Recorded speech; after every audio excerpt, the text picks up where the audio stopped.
Good morning, everybody, and welcome to Coffee Chat. I'm your host, Don Walmsley, for today, and my guest is our esteemed Member of Parliament for the constituency of Dauphin, Swan River, and Neepawa, Dan Mazier. Welcome, Dan. Thank you, Don. Thank you. Good to see you again. Pleasure to be here. Great. So without further ado, we're going to just kick right into it, okay? Sure. Pleasantries aside. So you've just changed portfolios, right? You were with Science. Yeah, I was and on now the you're with committee. Environment and Sustainable Development? Yeah, I guess ECCC, Environment. Well, it's the Environment Committee, basically, Yes. right? Environment and Climate Change, I guess. This is what they call it. But that's just on committee work. I'm still the Shadow Minister for Rural Economic Development and Connectivity. Okay. So that's one's posting from with the leader as far as the part of caucus. And the other one is committee work. So yes, I'm the vice chair of the Environment Committee right now. And for the Conservatives. how long have you? When did that happen? I was trying to recall that. I think when we came back in the fall session. Okay. That's when it. So what's that committee going to look at? Well, everything environment, right? Like so, everything carbon tax, of course, front and center, right? Okay. But water issues, anything that where the environment department would actually impact it on, and especially with this government, it is really layered on. And this is one of the more troubling things of what we've seen, like even how it impacts agriculture, right? The carbon tax is a really good example. That's the Liberals' keystone kind of policy that they're going to charge everybody in Canada a carbon tax, right? They call it a price on pollution. That's their language. It's just a tax plan.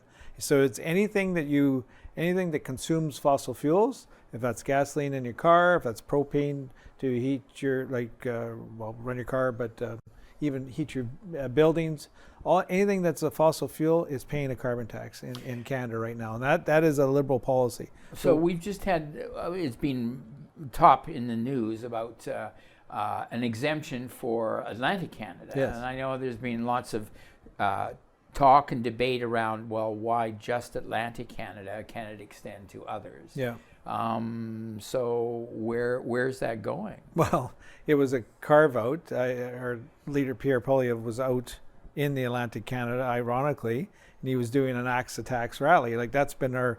That would give the most relief to Canadians instantly as far as an affordability side of it, especially as we get into winter. What happened in Eastern Canada? So they didn't get the carbon tax imposed on them until this July 1st.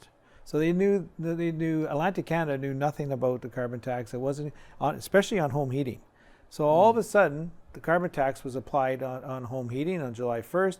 Come into winter, all of a sudden, the Liberal caucus members were raising hell with the leader, right, with the Prime Minister, and he said, "Okay, well, here we'll do a carve out for Atlantic Canada then, because they're mostly represented," and they just basically flip flopped on their whole policy about everybody needs to pay a carbon tax, because they did finally acknowledge that it was costing too much for Atlantic Canadians.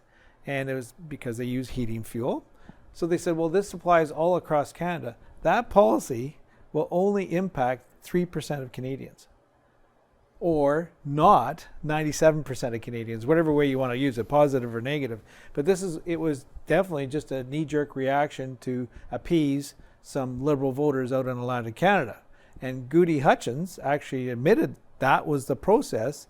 In an interview on a TV show, on a weekend TV show, she said basically if Western Canada wanted the same tax breaks, maybe should have voted more Liberals in. So she made that gaffe. So those layer of things happened within 3 days of each other, and it basically put them, they're in panic mode. So what's the situation stand now? Where are we at? Is there any movement? Is there any strict opposition? Like what's yeah, happening? so we introduced a motion to analyze the Liberal the tax policy. Like we brought forward a motion in Parliament, and as well as in committee as well. And sure enough, the Liberals and the Bloc voted against it, not the NDP, because the NDP has some rural people. And they said, okay, well no, but the Bloc voted don't study anything about the carbon tax. So they sided with that. And this is these things about minority parliaments, right? They need a dance partner.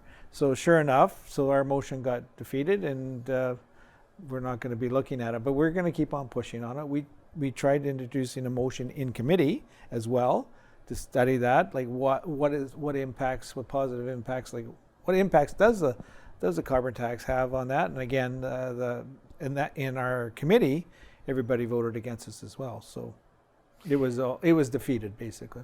Okay, so then are you saying, in essence, it's a dead issue? No, not by far, because it is a key issue. Well, it is the actually in our motion, we said, well, how about if the Prime Minister just this was a question period, I guess.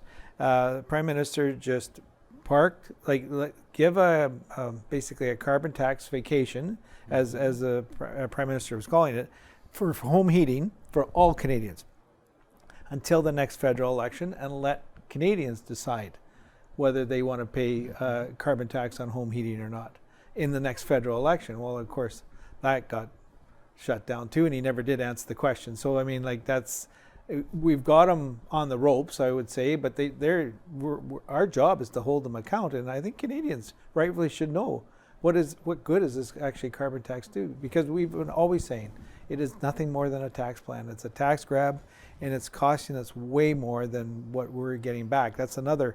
There's lots of false information about what you think you're getting back for carbon tax refunds, right? They'll claim that, but that's not right. It's only maybe if you live downtown Toronto or in a downtown where you have access to a transportation, you ride a bike quite a bit, you can walk to work, yeah, you'll probably get more money back, but then why are you getting more money back? Like, I mean, rural Canada is obviously penalized. We don't have a choice here. So the carbon tax is I've been opposed to it ever since it started back, and they proposed it in 2016 when I was with Keystone Agriculture Producers, right? Like, we can maneuver some stuff around, but it's still like we have no choice in rural Canada.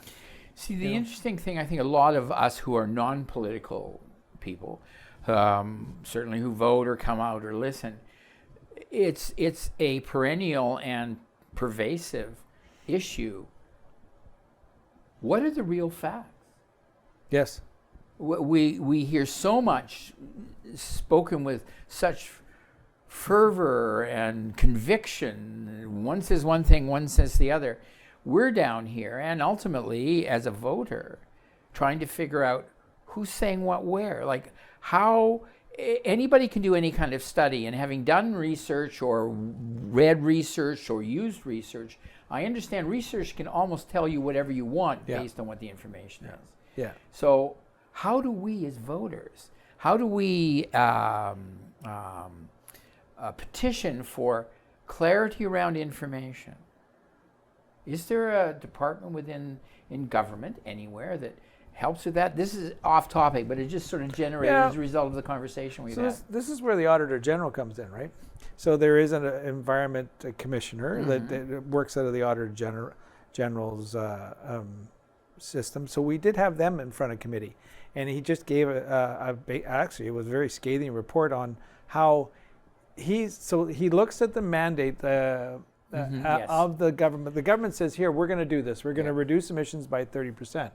So his narrative is saying, to do that, you need to cut more drastically to actually realistically meet your goal. He holds them to account. So, and then he looks at the different accounts that actually are impacted this, and they say, so for example, he found that the 2 billion trees that they were supposed to plant, right? Well, he said it was new and above trees, and that was the whole plan at the time. He told Canadians over and over again, Prime Minister, in 2021 election, we're going to plant 2 billion trees, and it's going to go towards carbon credits. Well, the Environment Commissioner just did a report on that, and he looked at the 2 billion tree program, and sure enough, it's nothing more than a tree counting program. And it's a whole of government program. So it's not actually extra 2 billion trees. They're going to pick from this department that they were already doing, like whatever, 500 million to 400, whatever they were doing, right?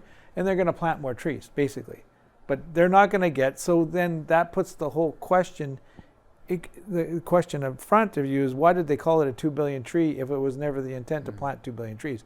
So it's that false narrative. So there is a check in the system, and it's up to us to bring the commissioner in front of committee, and we did that. If you're anybody listening to this, you can find I posted on the 2 billion tree program just what actually happened with that and with the commissioner's testimony. So some really good information thanks to the commissioner, right? And then we picked that up as MPs, especially as opposition, to hold the government to account. So that's just on one thing. On the other one, so we did ask about the tax. He did another study on the tax system, on the environment, carbon tax. Sure enough, there's not, we asked, like, so what increment, like, so every $10 a ton or every dollar that goes in, how much carbon tax is that actually, or carbon is that reducing? Like, who has done that study? And they can't prove that. The government's not even counting that, which is really troubling. Very, very, very troubling. They're charging a carbon tax to everything that moves and everything that burns fossil fuel, to heat your homes, to get groceries, to pick up, like, it's on everything, right? That consumes fossil fuel, and yet the government is not allocating and saying, okay, if we charge X, we're going to get this reduction. It's a theory still. And that we've been, 8 years into this thing, and we still don't, the government still is not measuring how much this carbon tax is reducing emissions in Canada. The whole thing about carbon, too, is interesting. I've talked to a number of people who have lived in this area for a long time, some multi-generational, who are farmers. Mm-hmm. And they talk about the quality of their crops. Some farmers have said they've never seen this kind of yield. The interesting thing is, they made a comment, they've been making comments about, we got a lot of smoke from forest fires coming down here. Yeah. Well, within that will be some carbon. Yeah. The carbon, their theory is they've seen it before during times when that's happened.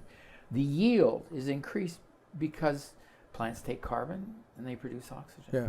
Very interesting. There's no scientific basis in this at all. Well, but simply perception of people over time. So the whole carbon issue is very perplexing. There's little clarity. We're not seeing that clear-cut scientific data that says X produces Y, which then produces Z, that kind of thing. And yet this government, Liberal government, does tell you that over and over again. And it's one study, and they're running with it. But it is just a carbon tax. It is just a tax. It's a tax plan, nothing more than that. What we're proposing, so everybody says, well, what are the Conservatives doing, right? If you think, and you look at a farm model, right? If it's driven off efficiencies, and this is why we say technology, not taxes. If you drive a program, if you tell people, look, if this is going to increase, figure out a product that can make you 10%, 20% more efficient when it's using fertilizer or any one of your inputs, or more efficient tractors, more efficient vehicles. That will reduce emissions in itself, right? Instead of taxing people. So why not just do technology, not taxes? And that is why we so strongly believe in that. Let the market figure it out, and let the people figure it out, but don't tax them, and then say, we'll decide who's going to get the money back. And this is the system. It is a symptom of this government. Like, they're a big bloated bureaucracy, and the Liberals love bureaucracy.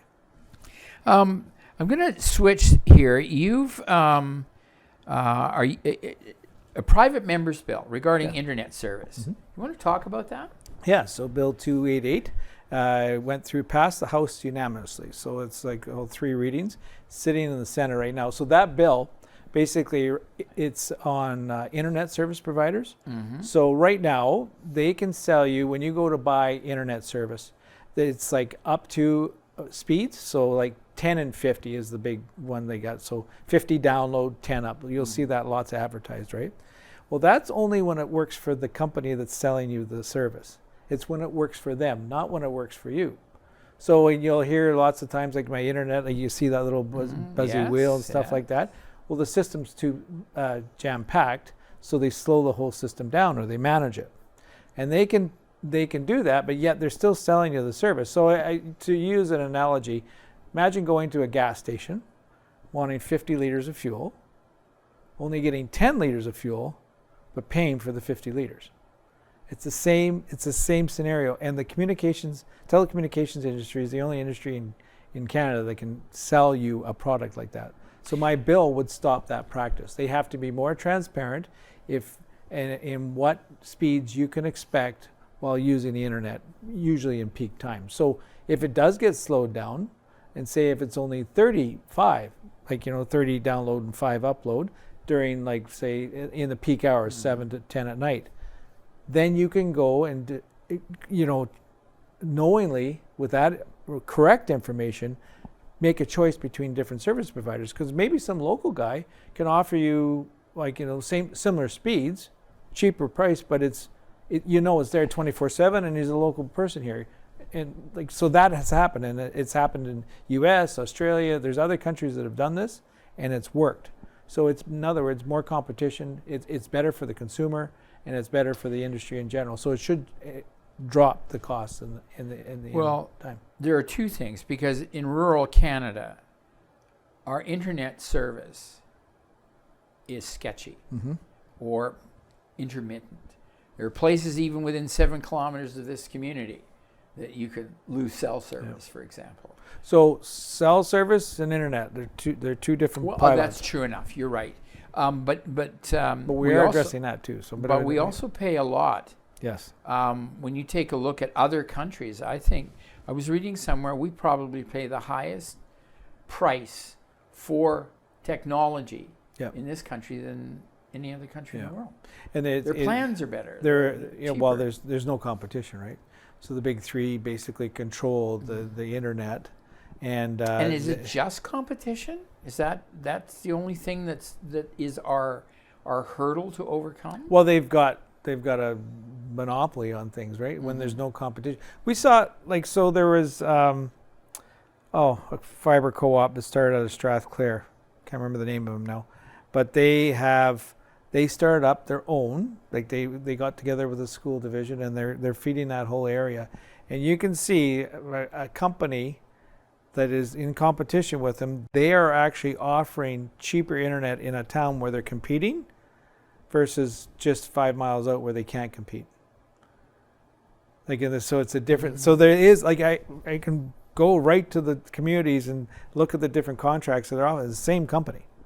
So it does work, and especially works in rural Canada. Yeah. And ironically, the local co-op fiber company is offering cheaper service and faster speeds. And that's becoming more critical, because clearly COVID taught us something, that we are not using technology to the extent we can for certain things. Yeah. Not that it necessarily replaces that human interaction. That's not the thing, but we have technology that we can make things in all sorts of areas and sectors. And we need to get that infrastructure down. Yes. So they have the big fund that they've let billions of dollars out, and everybody says they're investing in, right? But what's happening now? No one's coordinating that. So we're getting holes. We're getting areas where they're overlapping. You get lots of good service in certain areas in this riding. In other areas, you get none, zero, and no one is interested in going out there because it costs a lot. So, but Starlink has changed a lot of things for the internet for us to fill those holes up, and it's very good, but it's expensive. I mean, with the two ways, I think we really do. What I'm advocating for is asking. So there's 38 municipalities and 14 First Nations in this riding. So when I'm having those conversations with those governments, I'm asking them, what is their connectivity plan? What's that look like? So then that gets you to you need the backhaul, you need the kind of the infrastructure there, and then that gets you to the cell phone conversation, which then the cell phone conversation, certainly.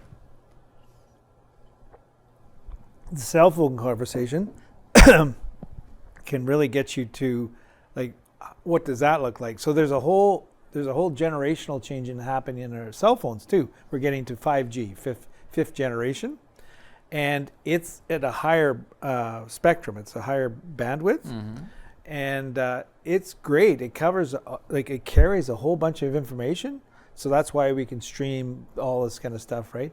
But it doesn't go through anything. Like it can't go through this curtains. It can't go through walls as effectively as the lower band stuff. So that's why there's a combination of a few things, like, the old cell phones used to work great. Like, 3G was actually pretty good.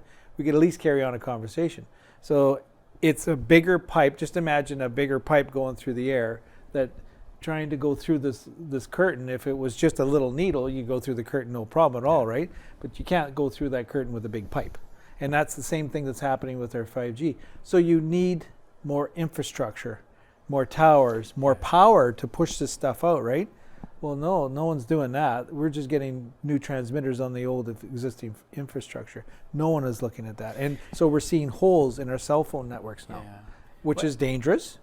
And this is why I'm going back to the local governments and saying, well, here, I need some help in identifying where the holes are, and let's get some policy into get it deployed into rural Canada. Well, and rural Canada is becoming more and more of a point of destination, both through immigration streams, but just people are wanting to move out of cities. And you're seeing growth in economies, you're seeing in businesses and employers, and same sort of impacts like everywhere else, housing, but infrastructure is a big thing. So in the tech world we have, even people coming from other countries, they typically will have at least a phone. Yeah. They may not have a laptop or a desktop computer, but they do understand technology because their access is more fluid than ours. And so back to my bill, it is stuck in the Senate right now, in behind the other. We didn't talk about the other carbon tax bill, but it is in the Senate right now. And if you do know of anybody or phone a senator to say, hey, we need Dan's bill through, that would very much appreciate it as well. I just thought of that. We didn't talk about it. We weren't quite done with the carbon tax situation. Oh, I'll go back and finish the target cap. Yeah. So I guess we'll finish the cell phone. Okay. So my plan is, and if any of your listeners hear this as well, so ask yourself, the biggest trouble I have right now. So we've got kind of the internet service providers. We've set up the contract, made them more accountable to what kind of business, what they're selling you, right? But here's the cell phone companies. They say, here, we cover this area. And how many of us know that area is not covered? And there's as we go up in spectrum and get into these bigger, higher frequencies, the holes are becoming bigger and bigger, and yet they're still saying we cover that area. And to me, that's a real problem. It creates safety problems, and this is why I'm involving the municipalities. I'm trying to bring it to their attention.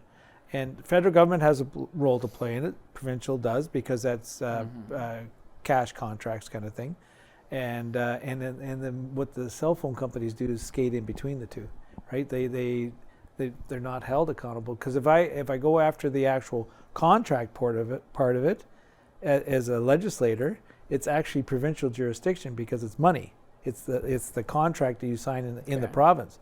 But if you go after the legislation, like say for public good, then I can go after do my federal thing, right? So internet service providers and the service they're selling you. But when it comes to the money, actually what they're charging and stuff like that, that is a provincial jurisdiction, or a combination of, right? So you're trying to, as a legislature, you have to kind of figure that out. So begs the question: how much communication do you have with your provincial counterparts in these kinds of situations? Is it still very much a bit of us and them, as opposed to we all need to get together? It where varies. do you see that? Actually, what I found, it varies from province to province. Nova Scotia, they had a hurricane go through, and they found out a bunch of stuff. There's no backup power, for example. There's no backup power federal regulations at all in Canada on cell phone towers. They have it the U.S. has it. There's the regulation that if you're going to put up a cell phone tower, you have to have backup power so people can communicate during emergencies, right? It's like our water systems, right? So that's something we can fix federally. It hasn't been implemented yet. That could be another private member's bill. But that is cell phone service, right? But Nova Scotia's done a really good job mapping all that kind of stuff. They've really stepped forward. And by the way, the riding is the size of Nova Scotia, right? So it's kind of ironic. That's why I bring Nova Scotia up. But Saskatchewan, they have, they're private. They're still a government, right? They're a government entity. So they've done all right. But every province communicates, and me being the shadow minister for connectivity as well, we've talked to every one of them. Ontario, not so much. We haven't talked to as much, ironically, which I don't know why, but they every one of them, when we do reach out as a federal, they're usually pretty open to it, but a lot of them are addressing it in different ways, and it's but there's no coordination. I think that is a real good role for the federal government to hold the big companies accountable, because the network across Canada has to work.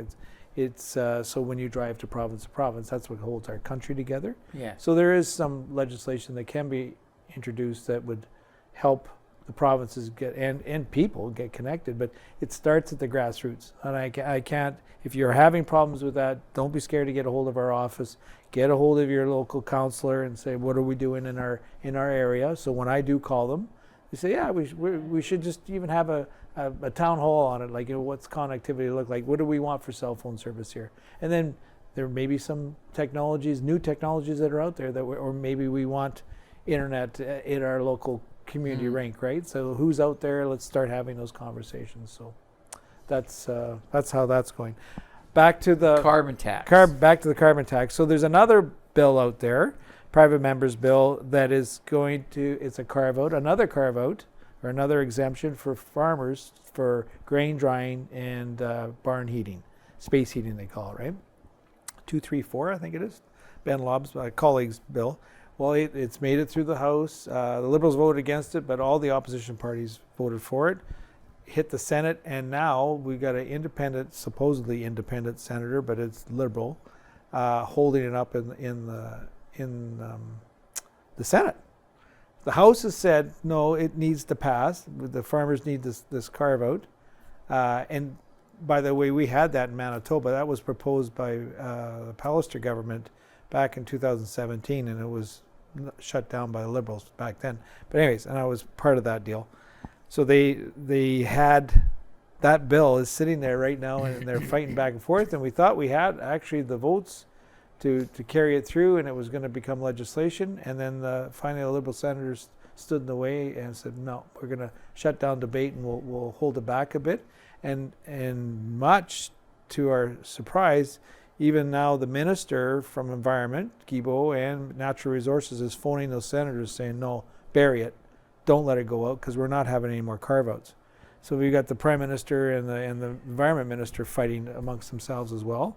So this is and that's a problem, right? So this is the problem, and these are private members' bills. These are bills like I introduced them. This is an MP that's gone through his paces. He's done the research, got all the support of the House as independent MPs, and said, "No, farmers should get this exemption," right? And no, government Liberals figured no, they shouldn't get it. So out of touch, whatever you want to call it, but that's holding up my bill as well, because all the kerfuffle's going around the previous private members bill. So interesting. I sit back here and I just, the intricacies and the different kinds of relationships and how it's just challenging. It makes it's not as straightforward as we non-political people would like to believe. You're there, you've got an issue, you debate it, you come to some sort of resolution, you proceed with a proposal, it's dealt with, you go through. Clearly it's not that simple. Yeah, no. And a lot of people talk about the Senate, right? Like, there's that whole discussion around it. I'm kind of agnostic. I think I wouldn't be not necessarily thinking, this is my own opinion, I don't necessarily think the Senate is good or bad. I've seen it do both. But I think it's maybe time to reevaluate what its actual modern day function is. Like, I mean, and have that conversation as a society, but that's a constitutional thing or a commission type of a review, right? But I don't know. I think it's something to be done. I've seen it when I was especially when I was with Keystone Agriculture Producers, seen it give people or smaller organizations a voice at the end of the day, like at least have some input in things. So it is a good screening process. They can bring things to people's attentions that doesn't necessarily, or maybe a little bit hotter on the political side, but it's messed up now because even Trudeau's got into appointing, he's calling them independent senators, but they're not. They're Liberal appointees. Like it's all kind of, he's misnamed the whole system and under a facade, which is probably more troubling than anything. So, but we'll keep on working on that. Okay. The fall economic statement. Mm-hmm. Talk to us about that. What is it? Why is it important? Well, it's kind of like, here's how we're doing. It's a check-in before the budget, right? Like, so there's a bunch of reports coming out. This was our plan, remember, and then that was on the budget. So fall economic statements basically an update to the Canadian people of how they're doing in these plans. So carbon tax, we've talked about, right? You brought up immigration, all the different departments. It's basically how their spending plan is going. They have said they're going to go and cut back spending. Here's the problem, and we've pointed this out. I know Pierre Poilievre, our leader, has pointed this out many years ago. Anytime the government starts spending into the economy, it's basically pumping money into the economy. It has an inflationary effect. It has an inflationary effect. And the more deficit spending they do, the more money they pump into this, it fuels inflation. So then you've got the Bank of Canada. They have a mandate to keep inflation at 2%. Well, we know we're above that. They're celebrating that we're only at 4%. Well, that still has devastating impacts, as we're seeing with the price of everything going up, right? Record numbers. What I can't get over this time, and it is so much different than back in the 80s when Trudeau 1 did this, is like there's no houses. No one can afford a house. And I didn't hear that the last time in the 80s. And that's when I just entered the job market. That's when I bought my first house in 1985. But also the food prices. Food was always cheap during that time. And we got people lined up at food bags, which is unheard of, like back in the 80s. And I don't know what's happened, but the one way to get rid of that, like stop the inflationary spending. So that's what we're going to be looking for. Like this deficit spending needs to stop, and inflationary stop fueling programs that are going to just add more money into the system, right? So that's one thing. They got to stop doing that. The other thing they actually need to do is get things under control. Like they just, if they got a problem, they just throw money at it. They'll announce a whole bunch of programs, but we don't know where it goes. They pay record number of consultants, we're hearing, and then there's a whole bunch of ethics violations going on too. So the economic statement we have an opportunity to look up where the money is, right? Like where the money's going, and if the track record's any indication, it's not going to be very pretty for the government, but more I think troubling is it's not very good for the taxpayer and any of the voters that are listening to this. I can't see there being any good news for the economic statement, because we have now a massive debt to pay off as well. This Prime Minister has spent more money in deficit spending than all other Prime Ministers combined in the history of Canada. Like, you think about that amount of debt that he's piled on us in the last 8 years. Like, it is staggering. And how we come out of that, now we're back into these scenarios. We're paying more on health care than we are, or more on payment of debt than we are paying on certain departments like health care. Like, that's a problem. We can't run the social programs when we've got a bunch of debt to pay. And we've said that over and over again, and this is the problem. Did we need to spend extra money? Yes. But that much? More than any other Prime Minister in the history of Canada? Like that much? No, not really. We're going to just change directions a bit. How do you view our relationships with the United States?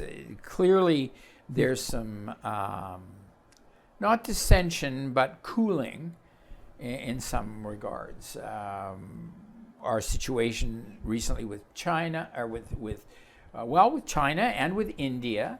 The recent meeting with Biden and the Premier of China, Canada wasn't part of that kind of mix, and certainly the articles coming out are indicating that they don't want to have too much to do with Canada right now. What's your perception of all of that? Well, and Trudeau keeps on embarrassing us. There's things from India. I've run going around the riding, and I had some. I was talking to some people that were immigrated here from India, Swan River yesterday, and it's this whole, because we're so the relationships have all cooled off.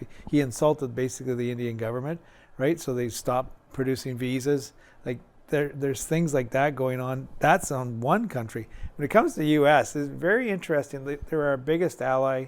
I know the Liberals played everything, and Trump, different presidents, he's a character, an anomaly onto himself, right? And we're seeing that in the U.S. Side of that. Biden, now all of a sudden they're realizing that Biden's not really being really beneficial. Everybody, I think the Liberals were voting, hoping that they would, once they got Biden in, things would kind of be good. Look at us friends and that. Well, Biden's probably one of the more protectionist type of presidents that we've seen in a very long time in the U.S. So he's looking after the U.S. So the relationships are cooling just because that's what the president's decided to do, and the U.S. is going to look after the U.S. This government has lost total control of as far as their foreign relationships. They seem to be rudderless. They don't even look after our historic or our traditional allies, like our Five Eyes program, right? In looking after Huawei, trying to get that China out, that company out of our telecommunications industry. Well, we're the last ones to kind of go with that because they were trying to cozy up to China. Well, you don't do that to your allies, right? When the agencies are saying, "Look, these guys are bad news," you just say, "No, we're okay. We're Canada. Everybody loves us." And I think things are cooling with the U.S. and I hope it doesn't cost our economy too much. That's the real repercussions, right?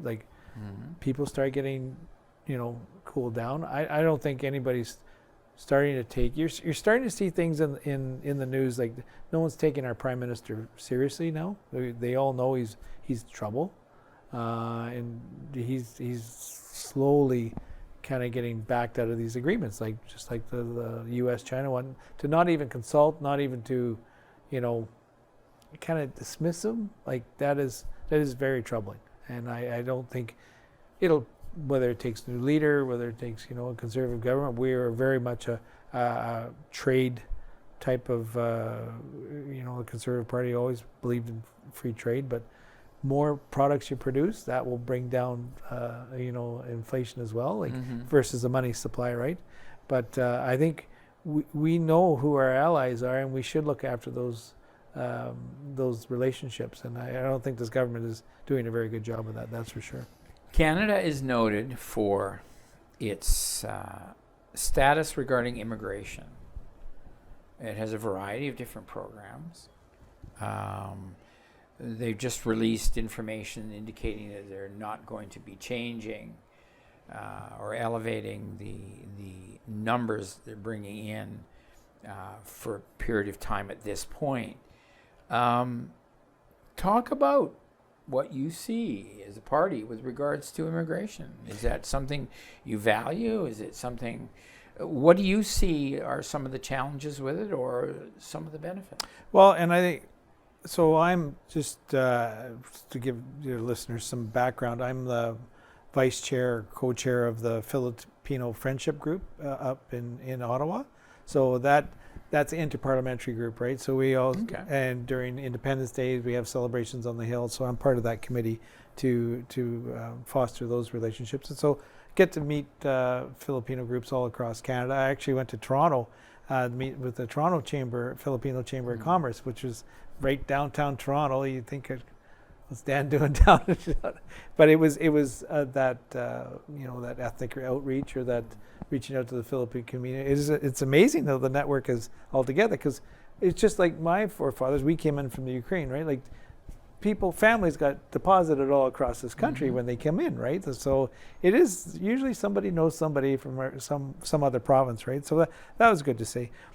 We are definitely more on our, and I don't know if I hadn't shared this with you, is our Blue Seal program. So right now there's a Red Seal program in Canada. Everybody knows about that with trades, right? So if you're a welder in Newfoundland, you can write a test and it's interprovincial and you can go weld anywhere in Canada, right? Carpenters, same idea. It's Red Seal program.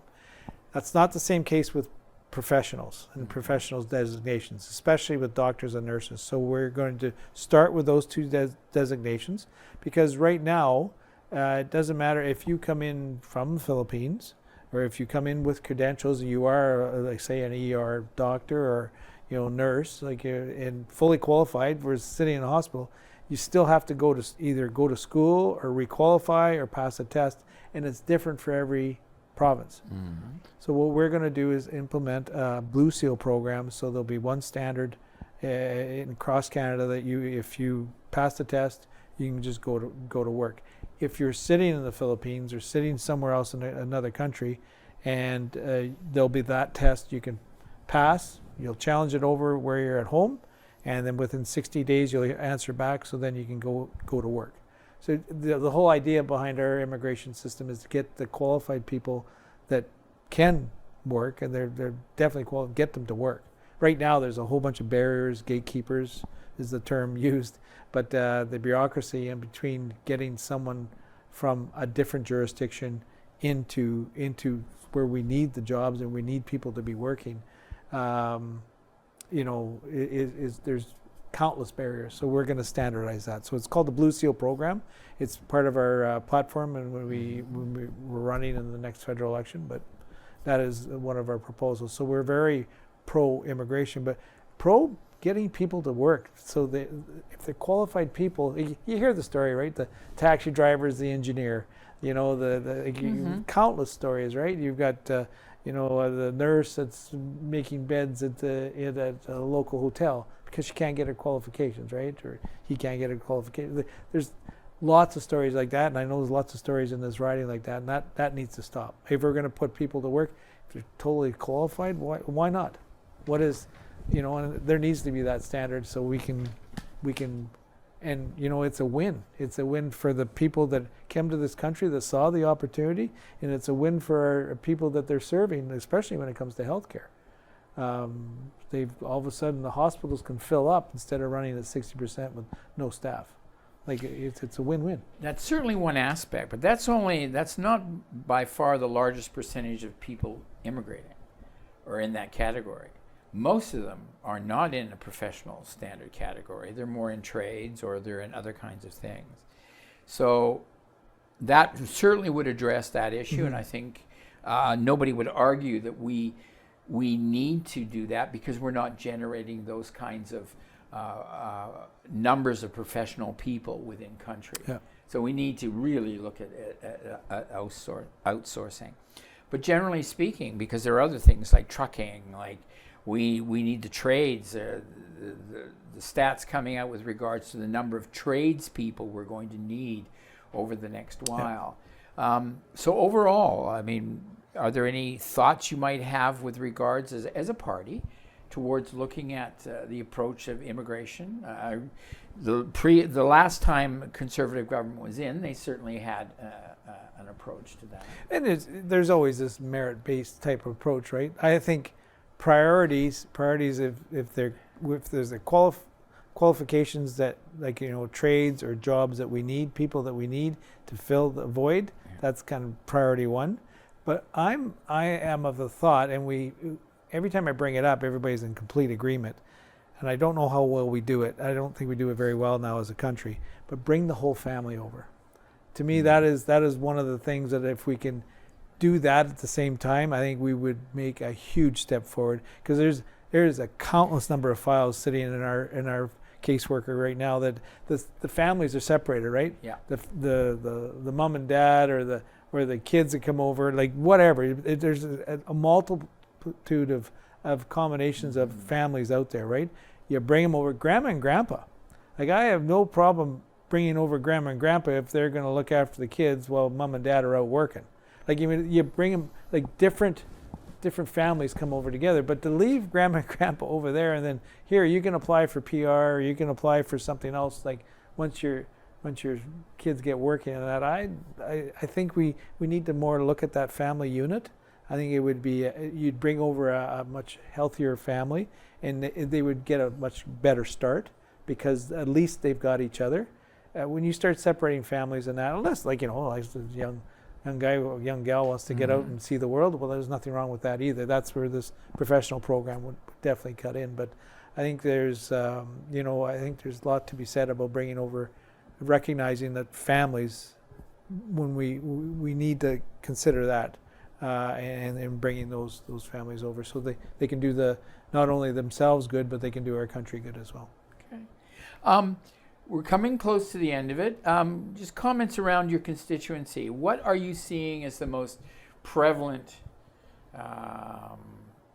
issue that people are bringing forth? We've talked about some things. I'm wondering if those are coming up as constituency issues. The affordability thing is definitely the carbon tax. Everybody's starting to realize just what they're paying the carbon, like what's on the carbon tax, right, and how much it's draining out of our communities. And they're getting very frustrated with that. And it's been proven, like, you take 60 cents a liter off of fuel just in a tax alone. Like, we could do that, like, just by axing the carbon tax. So I think affordability is getting a concern, especially in where... Well, the interesting thing is, my logic may be flawed, but if you take that off of transportation, clearly that should take off the price of food, because the cost of transporting food is typically one of the larger costs, right? Yeah. Because nobody picks it up locally. Everybody's sort of trucking. Yeah. You'd think that would have an impact there. Everything is moved by a truck. Yeah. It doesn't matter if you're producing something, if you're just going to a hockey game, right? If you're just printing something, like everything's shipped back and forth. The other thing, actually, we haven't talked about is crime. I was up in Swan River actually just yesterday, and they still have some issues, but Dauphin, like, there's some real issues, and it's you're hearing. Is it a specific type of crime or crime in general? Prolific and repeat offenders. So 4 individuals, and some of the stats are starting to come out of the RCMP West Detachment. So this is basically north of the park, and it includes here as well, actually, St. Rose. But 4 individuals in Swan River were responsible for over 300 offenses and over 500 service calls, just in the town of Swan River. Wow. 4,000 people in that community. Can you imagine being the RCMP attachment for getting called over 500 times for the same 4 individuals? Mm-hmm. So this is why we're against catch and release. And this is the soft on crime type of approach that this Liberal government's taking. It is a direct, they've introduced 2 bills that have directly impacted the way we enforce the laws in Canada, C-75 and C-5. And they both, one was a catch and release and one was mandatory minimums. And it's basically just, you committed a crime, out you go. We backed up in the system. So what would you do? What would your bring party back the suggest? mandatory minimums, and put jail. If they're a prolific, violent, repeat offender, they belong in jail. They don't belong in the community. So I asked the question. Start that. Start with the 4 people. But so we have the jails, but they have a capacity, and from what I'm hearing, most of them are over capacity now. So you start putting more repeat offenders, potentially more violent offenders. So what do you need to do for that? I think you start with the most violent, the most, and not so much violent, but preying on young children. The 15-year-old boy that's looking for some jobs, and here, you go sell some crack cocaine out in the local street, and we'll give you a job in a safe place, because there is no job, say, out in rural Canada, right? The young woman that's looking for some attention and that, and say, here, well, we'll take you into Winnipeg and look after you. Those things, and those are violent repeat offenders. There's organized gangs. Go after that first. Let's start there. So let's start there instead of letting them back out into the communities. Like, but people. But again, my question is, where do you put them? Because it's not. It's. I hear what you're saying.